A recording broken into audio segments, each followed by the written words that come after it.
आ गए आ गए।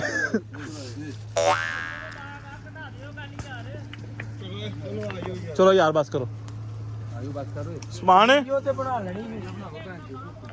वाओ हाँ जी कैसी है?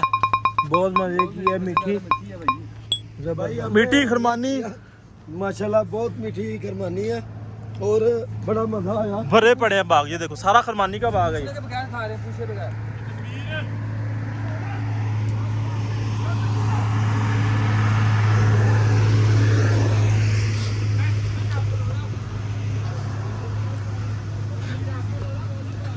हाँ जी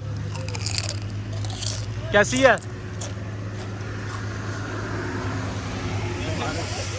तो भाईजान कुर्बानियाँ खाने का मज़ा ही आ गया है भाई। बहुत बड़ा बाग था, यहाँ से हमने तोड़ के कुर्बानियाँ खाई हैं, मज़ा ही आ गया।